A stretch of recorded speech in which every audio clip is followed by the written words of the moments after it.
जब से कान्हा का जन्म हुआ है ना, मैं तब से देख रही हूँ, तब से हम पे कोई भी संकट आती है ना, तो अचानक से कोई अपरिचित हमारी सहायता करने आ जाते हैं और जाते समय कान्हा की आज्ञा लेके जाते हैं और कभी कभी तो इसे प्रभु बोल के जाते हैं। बाबा संभालो। यशोदा, इस जानकी को चढ़ो है और विचित्र विचार तुम्हारे मन में है। अरे सब जानते हैं कि हमारा परिवार राजसी, तुम्हें पता ना चलता होगा पर हमारे कान्हा को सब राजकुमार ही समझते हैं देखकर, इसीलिए उसे सम्मान देने के लिए सब ऐसा ही करते हैं, और कोई बात ना है।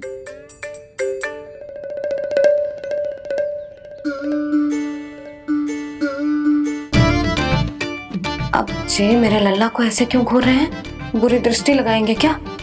वैद्यराज जी, आपके सहायक तो गए, अब आप यहाँ क्यों? वो क्या है ना, मैं अपने रोगी का निरीक्षण करके पूरी तरह से संतुष्ट होकर ही जाता हूँ।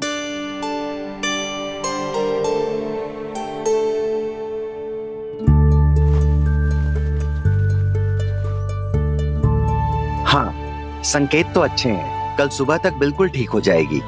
धन्यवाद वैद्य जी।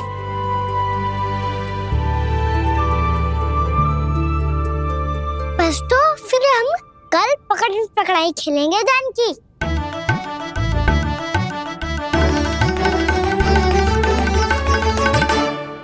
भानु, बंसी, जाकर उस क्षेत्र के चारों ओर बाड़ बनवा दो और वहां सूचना पट्ट भी लगा देना, ताकि जानकी के साथ जो हुआ है वो किसी और के साथ ना हो। शीघ्र जाओ। जी ठीक है।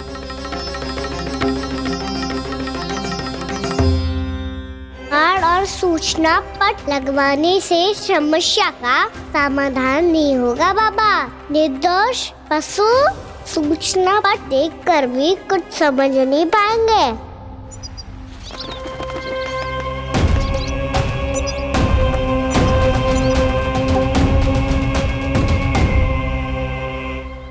तो तुम्हारे कहने का अर्थ यह है कि व्योमासुर मारा जा चुका है और वो बालक अब भी जीवित है। हाँ महाराज, मैंने गोप बालकों को कहते सुना था कि कृष्ण ने छलिया को मोक्ष दे दिया है, पर वृंदावन सुरक्षित नहीं है महाराज। वो एक बहुत बड़ी समस्या से जूझ रहे हैं। कैसी समस्या? गांव के निकट क्षेत्र में किसी विषैले सर्प का निवास है। उसके विष का प्रभाव इतना भयानक है महाराज, जैसे विष ना हो, स्वयं हलाहल हो। मेरी कोई भी औषधि रोगी का उपचार नहीं कर पा रही थी। निकट के क्षेत्र में कहां है वो सर्प? गोप मानते हैं कि वो सर्प गांव के निकट यमुना नदी के जल में रहता है। मुझे तो लगता है महाराज, ये कालिया नाग की कथा कोई किंवदंती या लोक श्रुति नहीं, एक सच्चाई है, एक विषैली सच्चाई।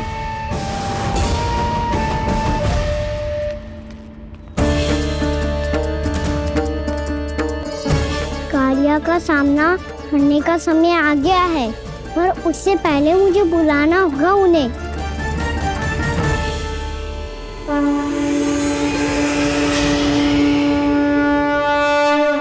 संसार के दारुण भय का नाश करने वाले, सभी कष्टों का हरण करने वाले, विश्व का समस्त ऐश्वर्य प्रदान करने वाले, कमल जैसे लोचन, मुख और चरणों वाले आजानुभुज श्री राम को मैं बार बार नमस्कार करता हूँ। आपदामपहर्तारं दातारं सर्व संपदाम लोकाभिरामं श्री रामं भूयो भूयो नमाम्यहम्। कागभूषोंडी कागभूषोंडी कागभूषोंडी।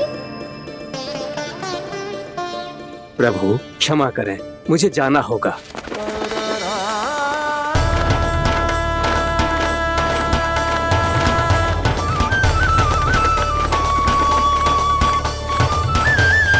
प्रणाम प्रभु।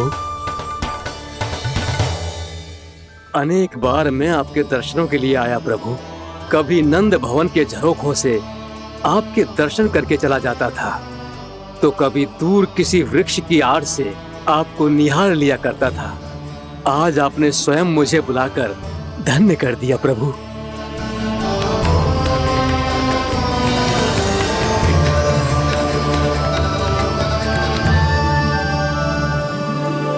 मैंने आपको यहाँ एक विशेष कारण से बुलाया है। आपके श्राप से इस कालिया नाग को मुक्त करने का समय आ गया है। ये तो बहुत ही उत्तम समाचार है प्रभु। इतने वर्ष बीत गए, मुझे आज भी स्मरण है वो दिन जब मैंने उन्हें श्राप दिया था। अपने क्रोध पर नियंत्रण खोकर बहुत बड़ी भूल कर दी थी मैंने प्रभु। बीती हुई घटनाओं पर दुखी होके कोई लाभ नहीं है। हमें भविष्य की ओर देखना होगा।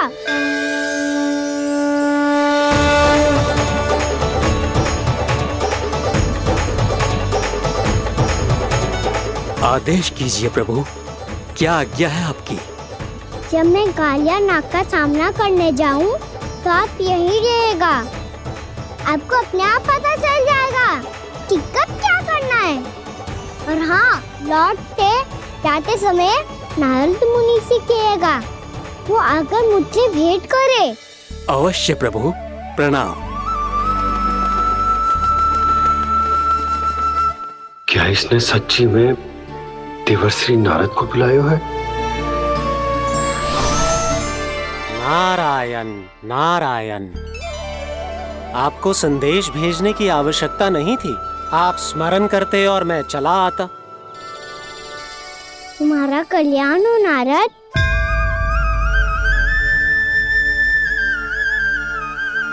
मैंने तुम्हें एक विशेष कार्य के लिए बुलाया है। आज्ञा दीजिए प्रभु। तुम्हें एक बार फिर कंस से भेंट करनी होगी। विचार कीजिए महाराज, क्या आप बिना किसी शंका के कह सकते हैं कि कौन सी पंखुड़ी पहली है और कौन सी आठवीं? उस दुष्ट से भेंट करना स्वयं कीचड़ में उतरने के समान है प्रभु। कमल पुष्प प्राप्त करना हो तो कीचड़ में उतरना पड़ता है नारद। आपका आदेश तो मैं स्वप्न में भी नहीं टाल सकता प्रभु। कंस कालिया नाग के बारे में जान गया है, पर वो उसका सामना करने का साहस नहीं कर पाएगा। मैं आतुर हूँ प्राप्ति, मूर्ख नहीं। मेरी बुद्धि फिर नहीं गई है। मैं स्वयं उस कालिया जैसे महाविषैले सर्प के सामने खड़ा हो जाऊं और अपने ही काल को आमंत्रित कर लूं। तो फिर अपने लाभ के लिए उसका प्रयोग करने का कोई और उपाय सोचिए स्वामी। कुछ ऐसा कीजिए कि यमुना नदी का पूरा जल विषैला हो जाए और वृंदावन वासी उसका उपयोग करे, और आपका काल कहलाने वाला वो बालक स्वयं काल के गाल में चला जाए। उत्तम उत्तम सुझाव है प्राप्ति। अब मुझे उस कालिया तक पहुंचने का मार्ग ढूंढना होगा। उसको विवश करने का कोई उपाय ढूंढना होगा, क्योंकि व्यक्तिगत रूप से उससे भेंट करना असंभव है। असंभव। आप सही कह रहे हैं प्रभु। कंस में उतना सामर्थ्य नहीं कि वो कालिया नाग का सामना स्वयं कर सके। वैसे तो कालिया गरुड़ देव का भी सम्मान नहीं करता, तो फिर वो कंस का सम्मान क्यों करेगा भला? नहीं करेगा, पर कंस तुम्हारा सम्मान अवश्य करेगा नारद। तुम्हारी बातें भी सुनेगा और मानेगा भी। ये मेरी योजना का बहुत ही महत्वपूर्ण भाग है। तुम कंस के पास जाओ और कहो कि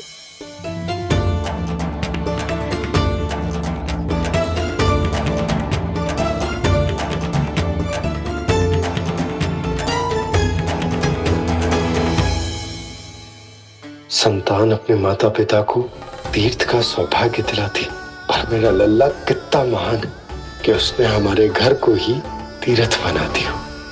ऐसा तीर्थ जहां मेरी आंखों के सामने भक्त और भगवान का मिलन हो रहा है। जो आज्ञा प्रभु।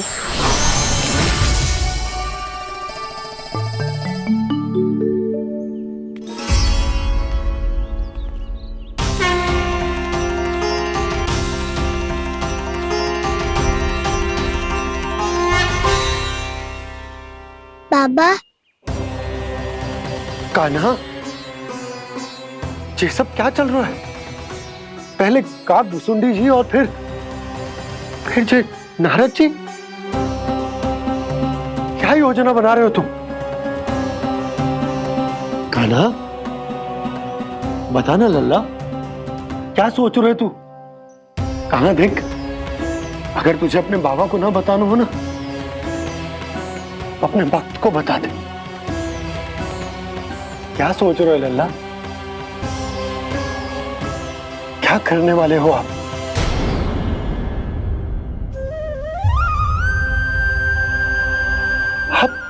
आप इतने दुखी क्यों हो? कान्हा, कान्हा, क्या होगा? क्योंकि मुझे आभास हो गया है बाबा, समय आने वाला है। कौन सा समय आने वाला है लल्ला? शीघ्र ही सब कुछ बदलने वाला है। भैया को मेरा सत्य पता चल जाएगा बाबा।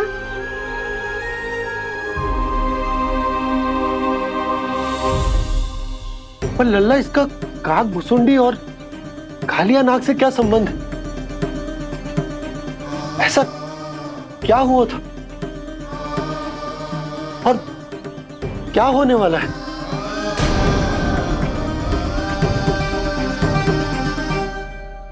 जो होने वाला है बाबा, उसका संबंध उससे है जो सैकड़ों वर्ष पहले हुआ था। महर्षि भृगु के एक वंशज थे वेद शिरा मुनि, जो विंध्याचल की पहाड़ियों में साधना कर रहे थे। तभी वहाँ अश्वशिरा नाम के एक दूसरे मुनि आमंत्रण के बिना ही आ गए। कितना सुंदर और शांतिपूर्ण आश्रम है। यहाँ प्रभु की साधना करने में बहुत आनंद आएगा। शीघ्र ही अश्वशिरा मुनि उपस्थिति के कारण होने वाले व्यवधान से बाध्य होकर वेद शिरा मुनि ने अपनी आंखें खोली। कौन हो तुम और यहाँ क्या कर रहे हो? आपके आश्रम में बहुत शांति है मुनिवर। साधना करने के लिए बहुत ही उत्तम स्थान है ये। मैं चाहता हूँ कि मैं भी यहाँ। आप यहाँ साधना करना चाहते हैं, लेकिन इतना भी नहीं जानते कि किसी के आश्रम में प्रवेश करने से पहले उसकी आज्ञा लेनी चाहिए। आप ये भी नहीं जानते कि यदि कोई यज्ञ कर रहा हो तो बिना अनुमति के वहाँ प्रवेश करने से उसकी यज्ञ साधना भंग हो सकती है। आप क्या साधना करेंगे मुनि? आप तो साधना के योग्य ही नहीं हैं। इतना अपमान! एक मुनि के मुख से इतने कड़वे शब्द शोभा नहीं देते।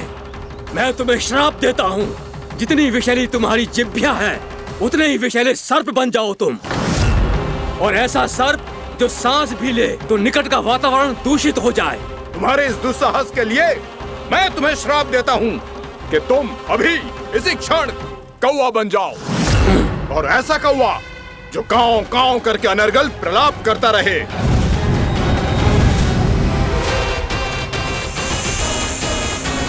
ये मैंने क्या किया? ये मैंने क्या किया? क्रोध के कारण दोनों ने एक दूसरे को श्राप दे दिया। पर दोनों ही मेरे भक्त थे, और भगवान होकर मैं अपने भक्तों को इतनी कठिनाई में कैसे देख सकता था। इसीलिए जिस संकट में उन दोनों ने अपने आप को फंसा लिया था, उसका समाधान करने में मैं उनके पास गया।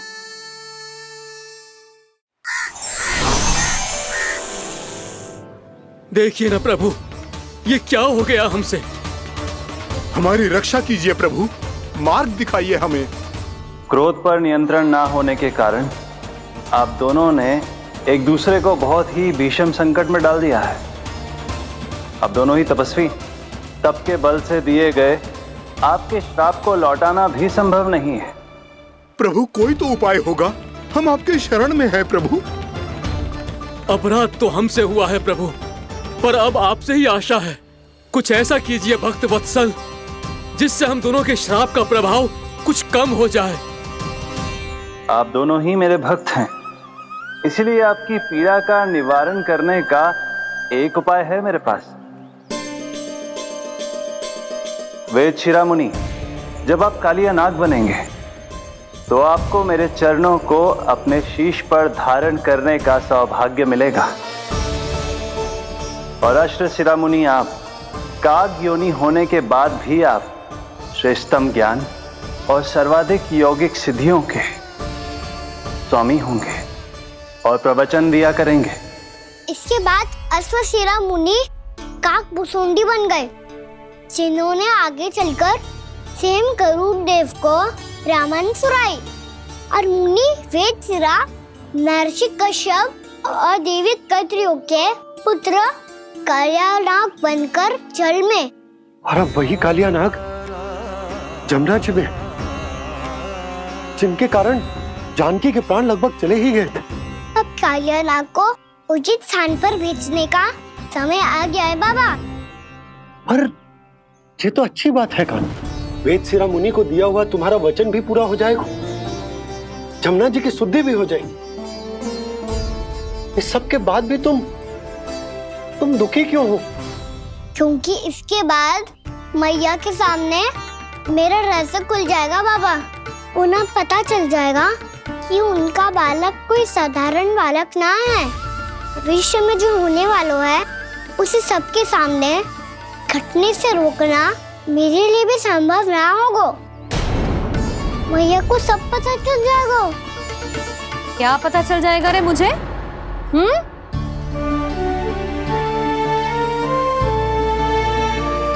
यही कि सबसे अधिक प्रेम मैं आपसे ही करता हूँ। अब बस भी कर, चलो भोजन के लिए बुलाने आई थी तुम दोनों को। भूखा थोड़े ना रहने दूंगी अपने लल्ला को, मेरा लल्ला दुर्बल हो जाएगा ना। आप खिलाओगे तो ही खाऊंगा। हाँ ठीक है, मैं ही खिलाऊंगी। अब चल, आओ जी चल।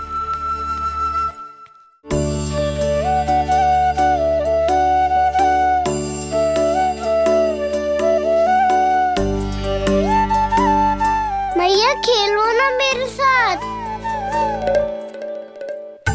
मैया सुनो ना, मेरी बात ना मानोगी?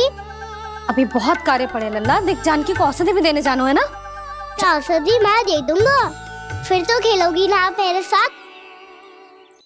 पिछले कुछ दिनों से अपनी मैया का अधिक से अधिक प्रेम पाने का प्रयास करो है कान्हा। इसका तो एक ही अर्थ हो सकता कि कछु बहुत बड़ो होने वालों है। कान्हा रुक जा लल्ला। कान्हा क्यों तंग कर रहा है? मैया को पहन लेना। कान्हा, कान्हा, ये क्या करो तूने?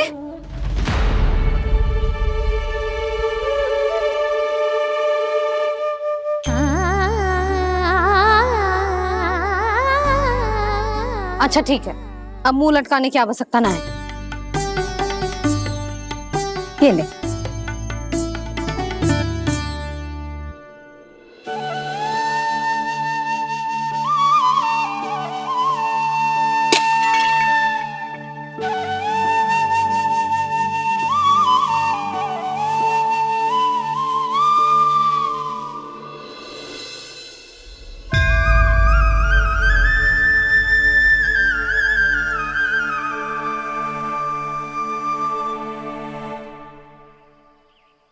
तंग करे मैया को खिजाए, खेले रूठे मनाए, लीला अनोखी करके शरारत, कान्हा दंड भी पाए।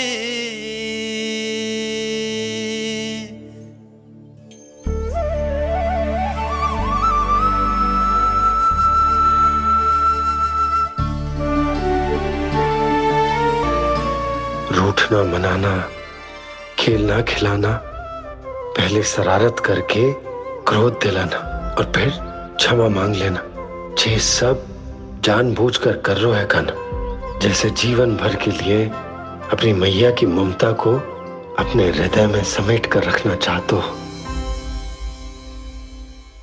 कैसे कैसे करूं उस कालिया से मित्रता, कैसे करूं उसका उपयोग?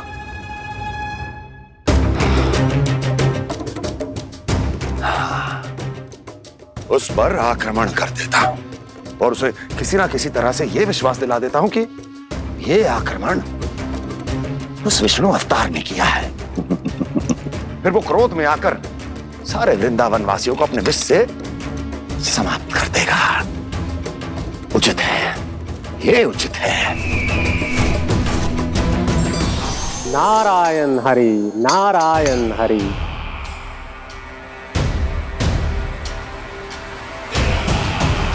प्रणाम देवर्षि। किस योजना में कितना लाभ है और कितनी हानि, यह आंकलन करते करते थक गए होंगे मथुरा नरेश।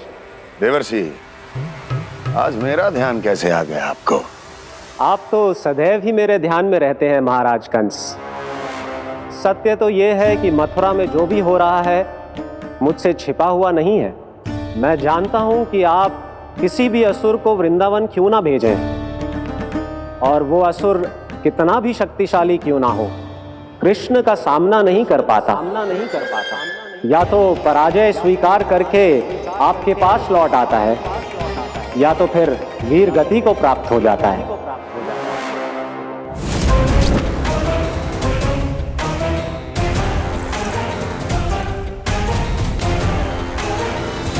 वाह, मुझे मेरी असफलताएं स्मरण कराने आए हैं, मेरे घाव को खुरेदने आए हैं, उन पे नमक छिड़कने आए हैं। मित्र को शत्रु समझने की भूल मत कीजिए महाराज कंस। मैं तो आपकी सहायता करने आया हूं। हाँ, और मेरी सहायता।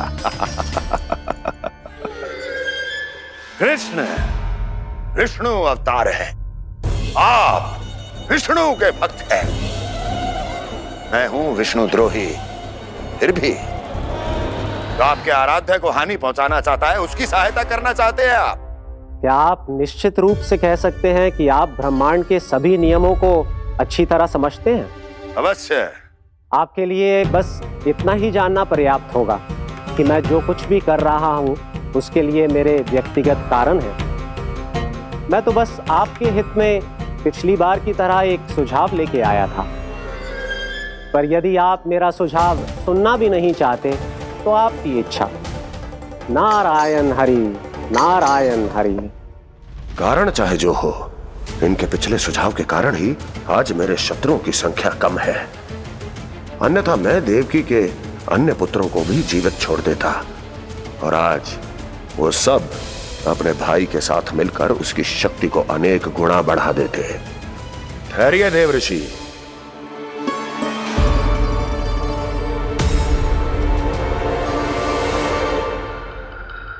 बताइए, क्या सुझाव है आपके पास? मेरे सुझाव का नाम है कालिया नाग।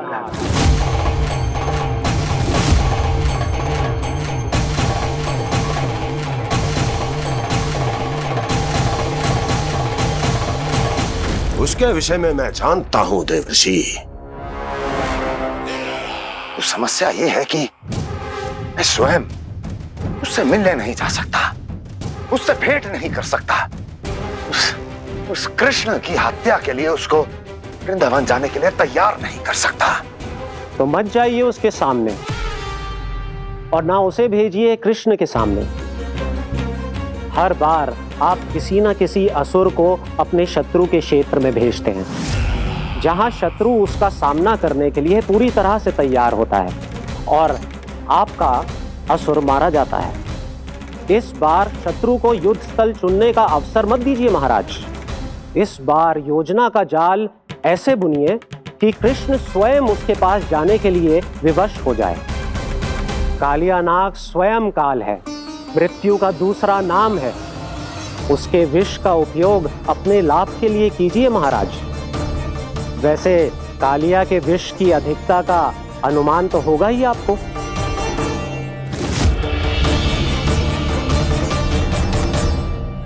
एक बार जो उसके क्षेत्र में पहुंच गया, फिर उसके विष से बचना असंभव है। उचित सुझाव है देवर्षि, उचित सुझाव है। देवर्षि, उस छलिया विष्णु की भक्ति करते करते आप भी उसके रंग ढंग सीख गए हैं। उचित है। उचित है।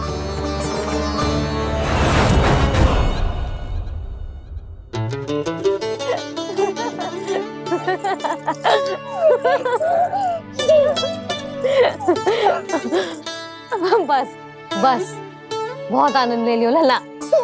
बस अब दूध पी ले। ठहर ठहर, गर्म है। जी ले ले भी।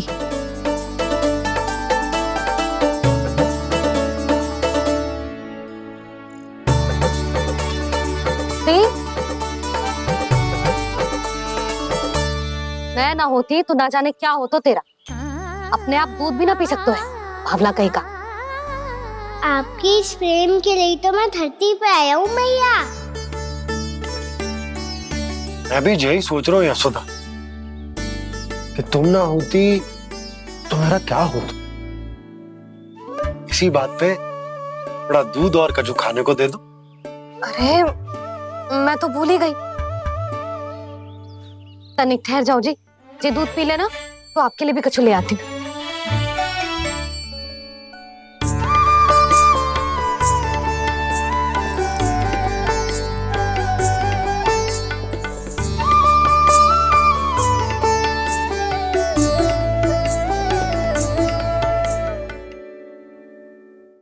प्रणाम महाराज। आपकी आज्ञा के अनुसार बिल्कुल वैसा ही पत्र तैयार किया है जैसा आप चाहते थे।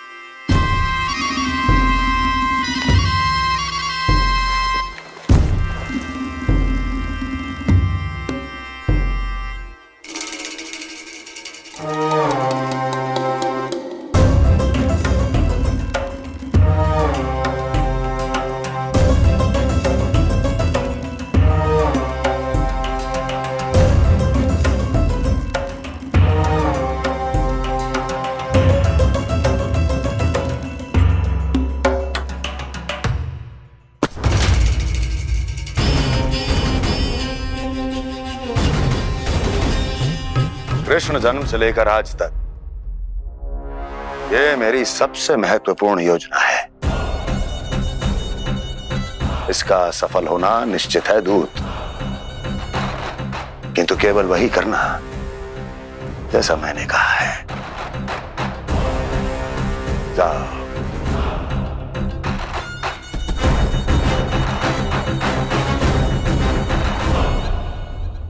कान्हा,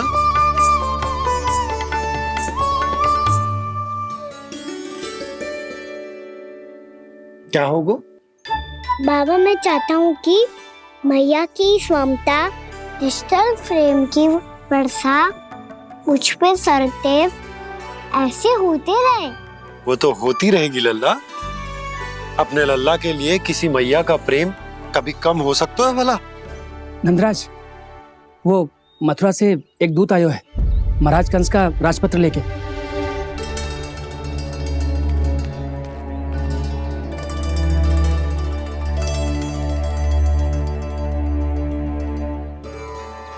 कान्हा अब क्या करने वाला है?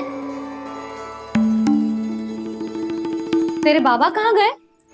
हाँ? कंस मामा का खेल आरंभ हो गया है, पर मैया वो सब सुनेगी तो व्यर्थी चिंतित हो जाएगी। बस थोड़ा बाहर गया मैया, कछु खाइए से। बाहर इस समय? मैया क्या होगा? मैया देखो ना, पीठ पे कछु हो रहा है। मेरा हाथ ना पकड़ो, आप करो ना। यहाँ? क्षमा करना मैया, पर अभी बाबा को ही संभालने दो ये सब। कहिए, क्या संदेश लाए हैं आप? नहीं नंदराज, नहीं। महाराज कंस का आदेश है कि ये संदेश सभी गांव वालों के साथ ही पढ़ा जाए। ठीक है, मैं गांव वालों के सामने पढ़ दूंगा, पर मुझे तो दीजिए पढ़ने के लिए। महाराज की आज्ञा का पालन करना आपके लिए भी आवश्यक है नंदराज। सभी गांव वासियों की सभा बुलाइए। बंसी, सभी गांव वालों की सभा बुलाओ। राजपत्र में ऐसा क्या संदेश भेजो है कंस ने? अब मेरे पत्र को पढ़कर सब भौचक्के रह जाएंगे। और वो कृष्ण, उस कृष्ण के पांव के नीचे से तो भूमि खिसक जाएगी, आकाश फट पड़ेगा, बिजलियां गिर जाएंगी। प्राप्ति, ओ प्राप्ति, कंस का पत्र स्वयं को बहुत अधिक शक्तिशाली समझता है ना वो। अब देखता हूं कैसे वो इस महासंकट का सामना करता है। वो कृष्ण, वो अपनी मृत्यु स्वयं चुनेगा या मृत्यु की वेदी पर चढ़ा देगा प्रिय वृंदावन वासियों को।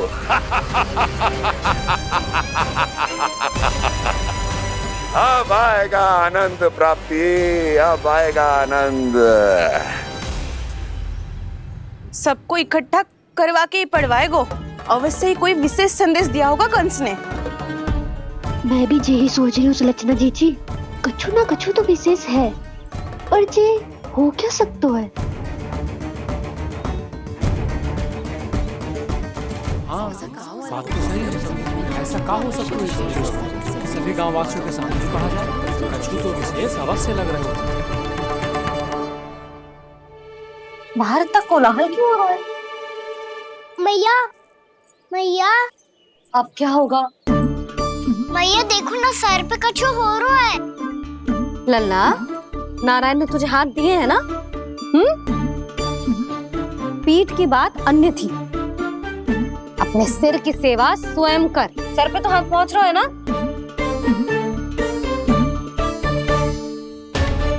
मैया सुनो ना, मैया देखो ना, तीव्र कर, कछु हो रहा है। मैया देखो ना, तीव्र कछु हो रहा है।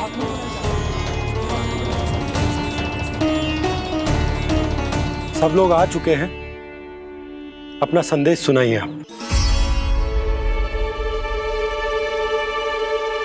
गोपराज नंद और सभी वृंदावन वासियों को सूचित किया जाता है कि मथुरा अधिपति और आप सभी के महाराज कंस ने कल सुबह भव्य पूजा का आयोजन किया है। इसके लिए राज्य को वृंदावन के क्षेत्र के निकट यमुना नदी के मध्य में खिलने वाले 1 कोटि कमल के पुष्पों की आवश्यकता है। इसीलिए आप सभी को यह आदेश दिया जाता है कि ये सभी कमल के पुष्प प्रथम पहर से पहले राजसभा में पहुंचा दिए जाए। इतने सारे वो भी प्रथम पहर से पहले कैसे हो सकते हैं? यदि आप ऐसा करने में असफल रहे तो इसे राज आज्ञा का उल्लंघन माना जाएगा और राजद्रोह के आरोप में आप सभी को कड़े से कड़ा दंड दिया जाएगा। स्मरण रहे, यदि कल की पूजा में इन 1 कोटि कमल के पुष्पों का ना पहुंचने के कारण कोई व्यवधान आया तो समस्त वृंदावन वासियों को दोषी माना जाएगा और पूरे गांव को निवासियों सहित धूल में मिला दिया जाएगा। कल प्रथम पहर तक का ही समय है आप सबके पास।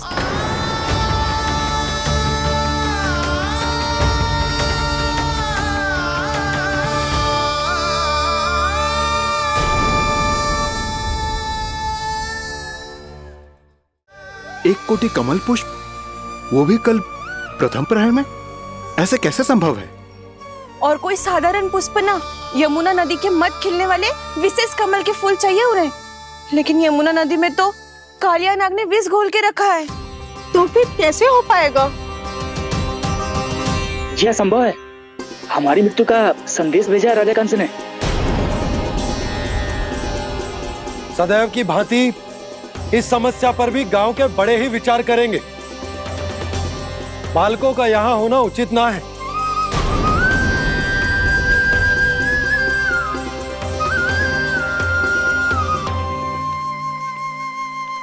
लल्ला, ले जगेंद ले, जा अपने सखाओं के साथ खेल। सुबह उज्जवल, मधुमंगल वसंता, देखो मैया ने क्या दिया है। चलो खेले, बहुत आनंद आएगा आज।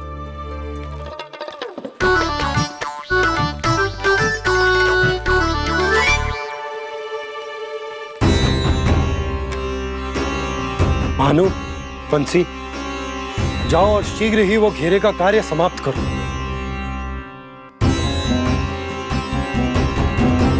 पर कछु ना कछु तो करना पड़ेगा ना।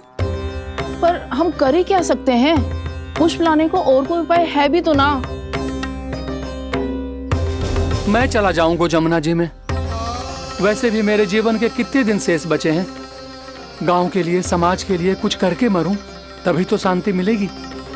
ना काका, यदि आप उस विषैले जल में छलांग लगा भी दोगे, किंतु 1 कोटि कमल पुष्प एकत्रित कर पाना आपके लिए संभव ना है। इससे अच्छा है कि मैं चला जाऊं। यदि मैं मर भी गया तो मेरे पीछे रोने वाला कोई ना है। किसी को कहीं जाने की आवश्यकता ना है। गोप नरेश होने के नाते ये मेरा कर्तव्य है कि मैं आप सबकी रक्षा करूं। नंदराज, आपको जाना है तो जाओ। हरिया, काका, भैया सब चले जाओ। लेकिन आपको पता है वहाँ का जल कितना विषैला है। आप लोग एक क्षण भी जीवित नहीं रह पाओगे। फिर कैसे इकट्ठा करेंगे 1 कोटि कमल पुष्प? आप बात तो सही कह रही हैं शांति। उस दुष्ट कंस ने ऐसी मांग रख के हम सबको फंसा दिया। हम में से कोई भी क्यों ना चला जाए और इस संकट का समाधान ना निकले को। कान्हा, बताना कौन सा खेल खेलें? गेंद पकड़ खेलते हैं। पर एक बात सुन लो सब, कोई भी तीव्र गति से ना फेंकेगा गेंद को। भैया ने फ्रेम बनाई है मेरे लिए। सब तैयार हो? हाँ।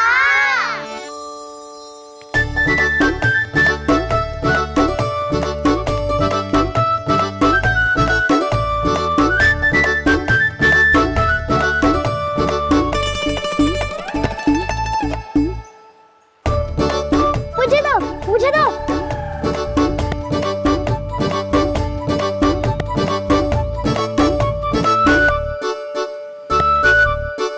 मुझे दो।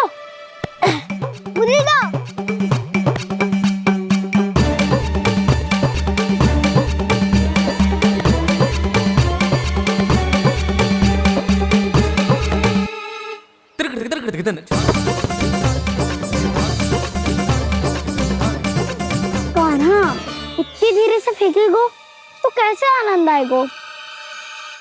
थोड़ा बल लगा के फेंक। हाँ कान्हा, हम अभी बड़े हो गए हैं, तू अब भी छोटे बालकों की तरह फेंक रहा है।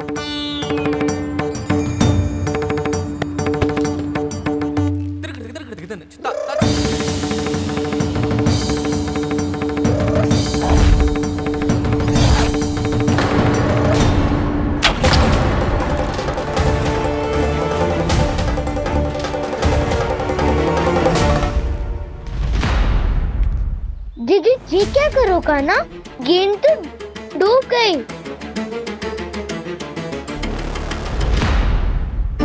अच्छा, तो ये सब इसकी योजना का भाग था, ताकि ये कालिया का सामना कर पाए।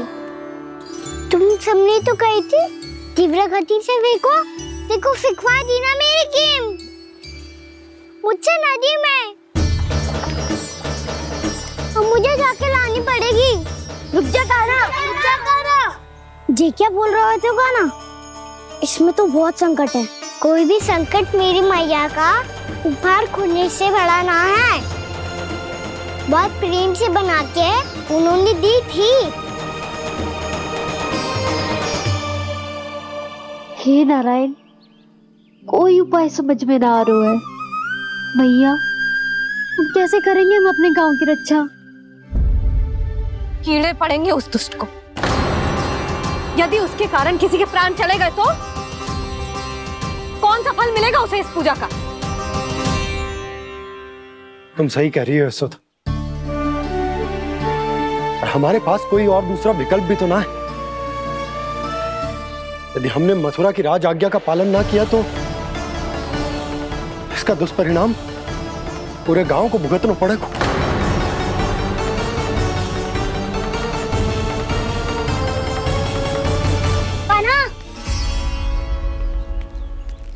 पता है कि तो भगवान है, दिव्य है, बहुत शक्ति है तुझमें।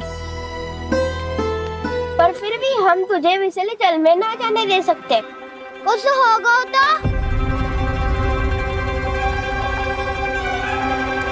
तुम तुम सब इतनी हट कर रहे हो तो ठीक है, ना जाऊंगा। गेंद कहाँ गिरी है, कितनी दूर गई है, ये तो देख लो, ताकि उसे बाहर निकालने का कोई उपाय ढूंढ पाओ।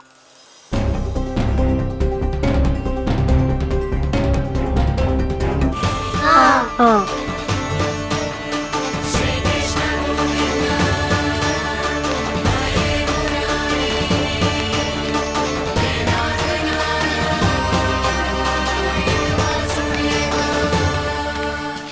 कान्हा की ये लीला तो समझ ही नहीं आ रही।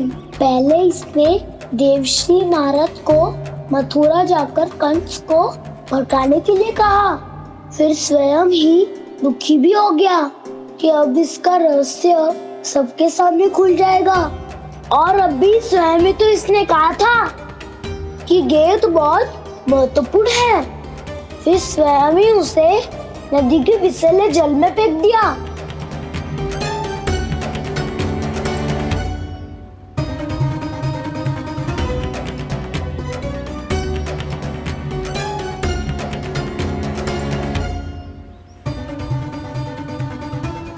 कान्हा, तू ऊपर क्यों चढ़ रहा है? अरे ऊंचाई से देखूंगा तभी तो गेंद दिखेगी।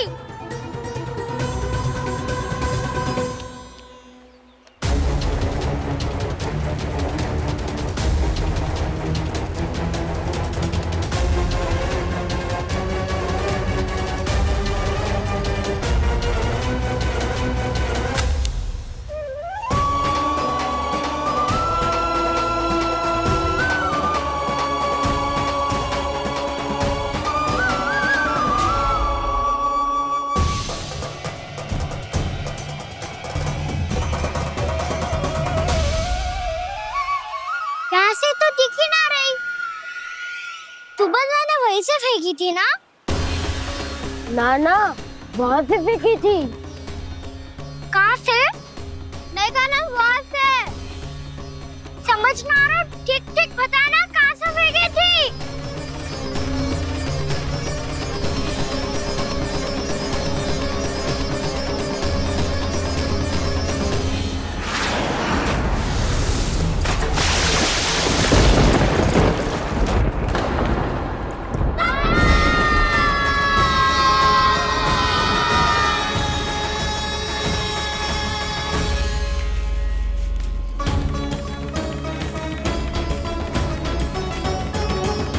कालिया नाग के क्षेत्र में जाकर कोई भी जीवित वापस ना लौट सको।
क्या किया कान्हा ने?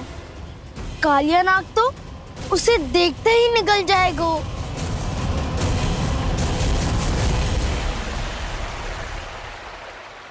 तो आरंभ से अब तक सब कुछ उसकी लीला का ही भाग था।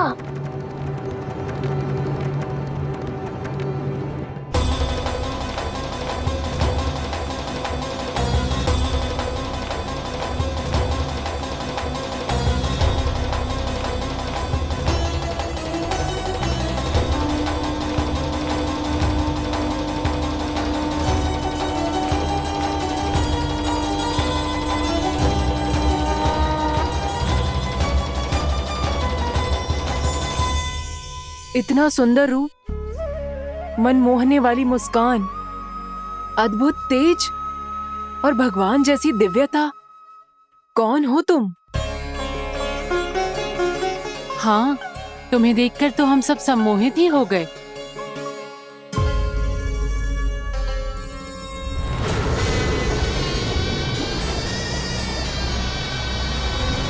तुम जो भी हो बालक, वापस लौट जाओ।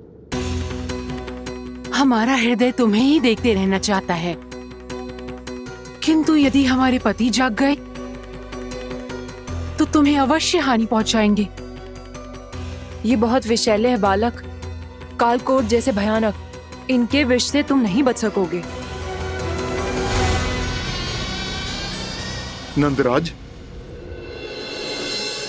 कालिया नाग के विष का प्रभाव बढ़ते ही जा रहा है। पहले 8 कोस तक उसके विष का प्रभाव था, अब तो 1 योजन से अधिक क्षेत्र में फैलो है। जल पीने के प्रयास से अनेक पशु मारे गए हैं और नदी के निकट के वृक्ष और वनस्पति सब नष्ट होने लगे।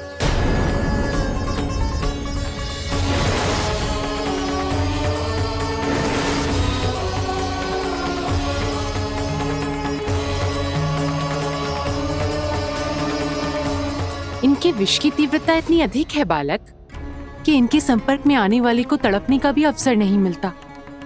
इनके विष की अग्नि क्षण भर से भी कम समय में प्राणवायु को जलाकर राख कर देती है।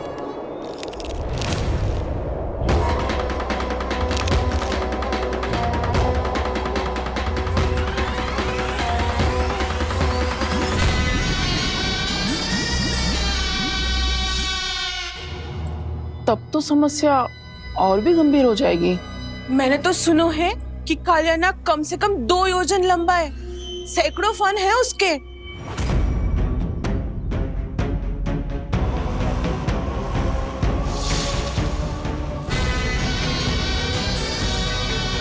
इसका अर्थ तो ये है कि हम दोनों ओर से फंस गए। एक और कंस को 1 कोटि कमल पुष्प देने जो कि कालिया नाग के क्षेत्र में पड़ते हैं, और दूसरी ओर उस कालिया नाग का विष यमुना जी के क्षेत्र में बढ़ता ही जा रहा। इसके कारण हम ही नहीं, निर्दोष पशु पक्षी भी संकट में। इन दोनों समस्याओं का एक ही समाधान है, उस कालिया नाग का सामना करना। और ये ना समझ आ रहा कि हम ये करेंगे कैसे, क्योंकि ये बात साधारण मनुष्य के बस की ना है। हमारे लिए ये असंभव है।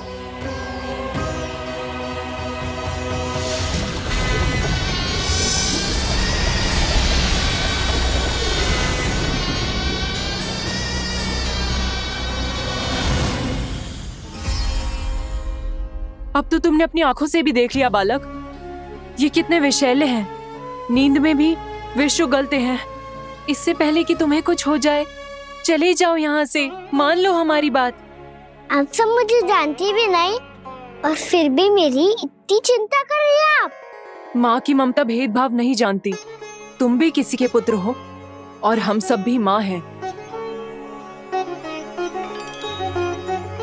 एक माँ को हर बालक में अपनी ही संतान दिखाई देती है, इसलिए हम तुमसे विनती करते हैं, वापस चले जाओ, बचा लो अपने प्राण।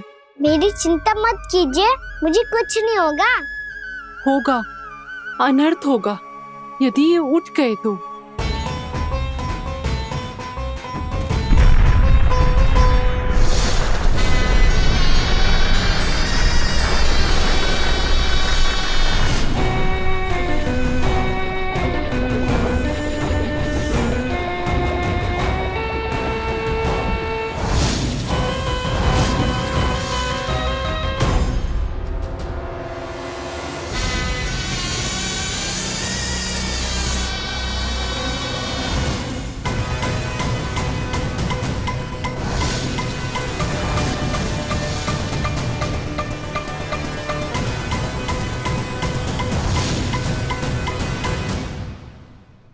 सामने होते हुए भी अपने इश्क को केवल वही देख सकता है जो अपना अभिमान त्याग चुका हो, पर पूर्व जन्म में मेरा भक्त होने के नाते मेरा सत्य स्वरूप देख पाने में मुझे इसकी सहायता करनी चाहिए।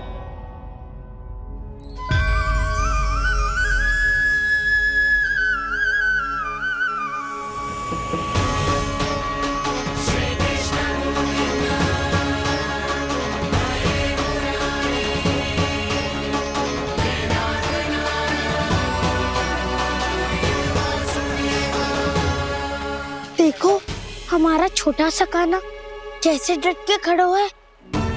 इतने विशालकाय, इतने महाभयंकर सबके सामने।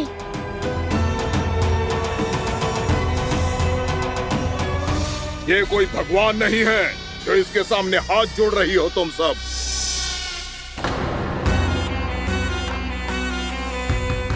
एक सामान्य साधारण बालक है ये, जो ये तक नहीं जानता कि इसके सामने है इसका काल, कालिया। तू कौन है बालक? मेरे इतने निकट आकर भी तू जीवित कैसे है? मेरी नहीं, अपनी चिंता करो कालिया। बहुत मनमानी कर ली तुमने। अब बस मैं तुम्हें रोकना हूँ। अब बस मैं तुम्हें रोकना हूँ। मैं तुम्हें रोकना हूँ। वित्त भर का है तू, मेरे विष के बारे में जानता ही क्या है? और कहता है मुझे रोकने आया है। किससे? किससे रोकना चाहता है तू मुझे? मुझे क्रोध दिलाने की भूल मत कर बालक। अपनी फुंकार से ही तेरी इस मुस्कुराहट को अंतिम मुस्कुराहट बना सकता हूं मैं। शीघ्र बता, कौन है तू और किसने भेजा है तुझे? तुम्हें आवाज भी है कि अपनी पुकारों से तुम कितना विष भूल चुके हो। पवित्र यमुना नदी को कितना दूषित कर दिया तुमने। और यही नहीं, तुम्हारे कारण निकट के जीव जंतुओं, वृक्ष, वनस्पतियों सबको हानि पहुंच रही है। तो क्या? मुझे उससे क्या? मुझे है आपत्ति है मुझे तुम्हारे इस व्यवहार से,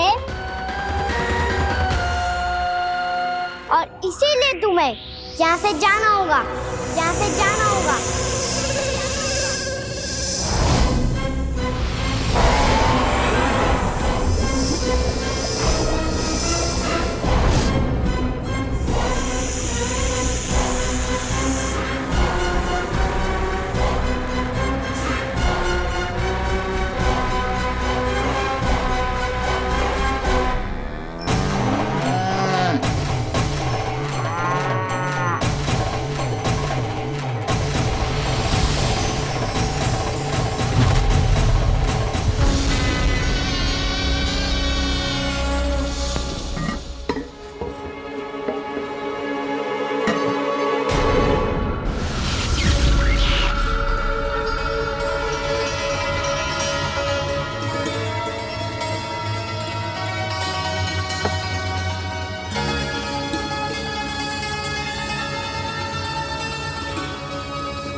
मुझे आदेश देने का साहस भी कैसे किया तूने?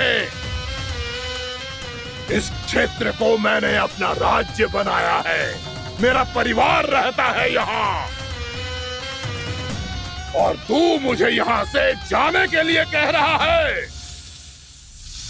हाँ, क्योंकि तुम्हारे यहाँ रहने के कारण अन्य जीवों को हानि हो रही है, और मैं ऐसा नहीं होने दे सकता।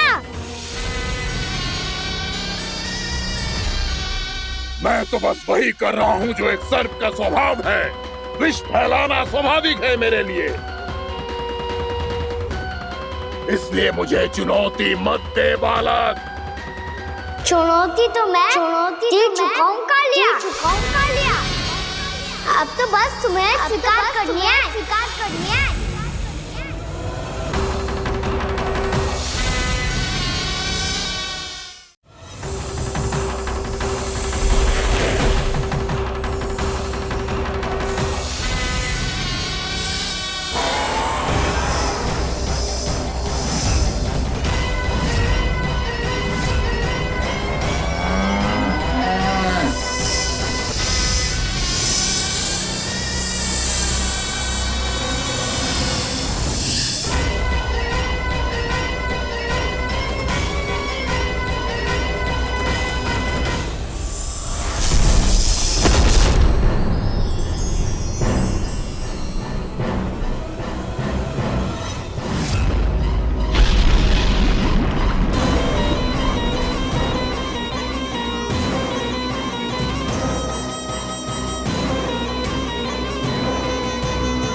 चांदनी दे रहा हूँ, यहाँ से चले जाओ, यहाँ से चले जाओ। अपनी भूल को पहचानो कालिया, तुम जो कर रहे हो अनुचित है।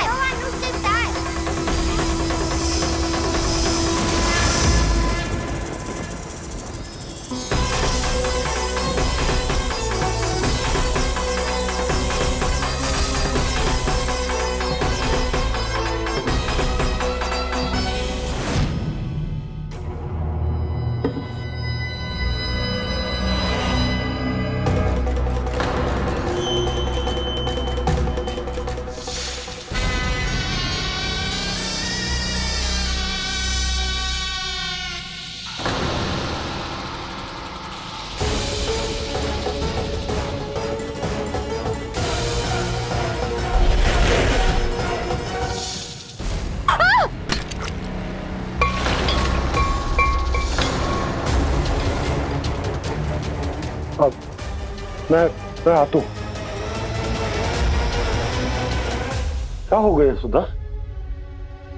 मुझे आवाज हो रहा है जी, कछु ना कछु गड़बड़ है। यशोदा, जो समस्या हमारे सामने है, हम सभी उसका समाधान खोजने में जुटे हैं। तुम विश्वास करो, मैं कोई ना कोई समाधान अवश्य ढूंढ लूंगा। हम कैसे भी करके वो कमल के पुष्प उस कंस तक पहुंचा देंगे। नाना, समस्या उससे कहीं अधिक है, उससे कहीं अधिक बड़ी, उससे कहीं अधिक भयानक है।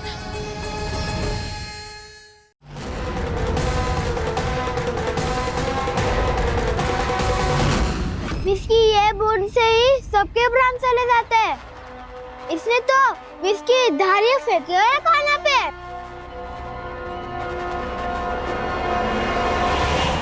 कान्हा कैसे बच्चे को अधिक विष से?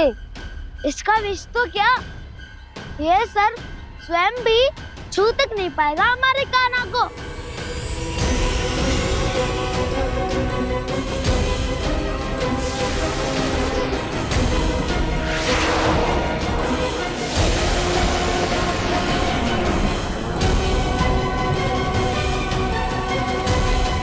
तुम्हारे सखा को, मेरे भाई को कोई हानि नहीं पहुंचा पाएगा। ये कान्हा का सत्य चाहे जो हो बलराम, पर अभी तो जो एक बालक ही है ना। देखो कैसे विष के कारण स्थिर हो गया है।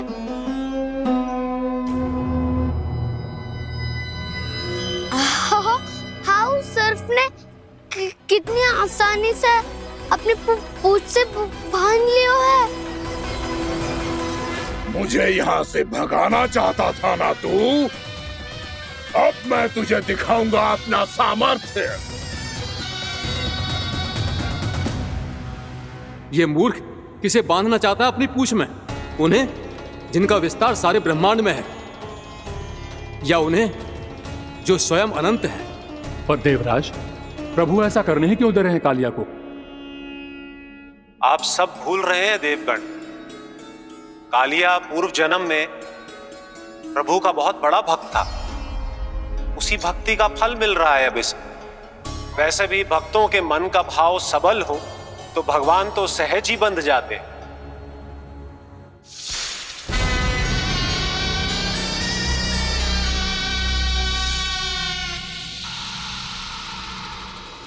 बलराम, तुमने ही तो कही थी कान्हा को कछु ना होगो। देखो उस दुष्ट ने चारों ओर से जकड़ लियो है।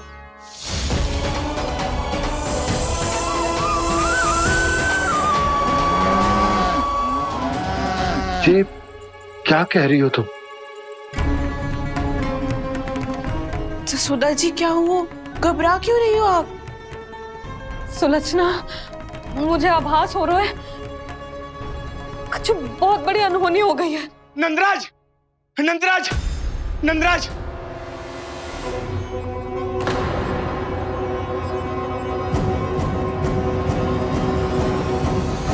नंदराज, कान्हा ने जमदग्नि नदी में छलांग लगा दी है। कान्हा ने जमदग्नि नदी में छलांग लगा दी है। कान्हा ने जमदग्नि नदी में छलांग लगा दी है। कान्हा जमुना में कूद गया है। मुझे लगा था आज कछु गड़बड़ होने वाली है। मुझे आज कान्हा को ना जाने देना चाहिए था।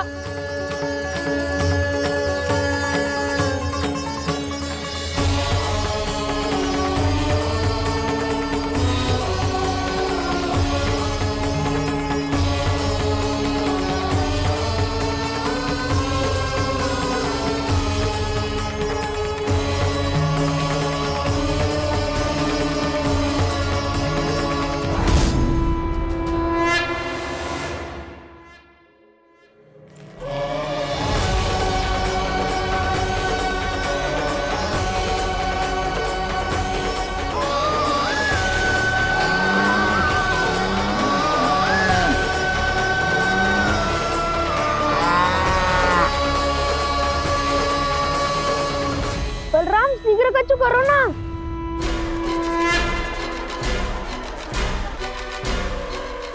कछु भी करो पर कान्हा को बचाओ। नाग बहुत भयंकर है, कान्हा अकेले ना संभाल पाएगा इसे।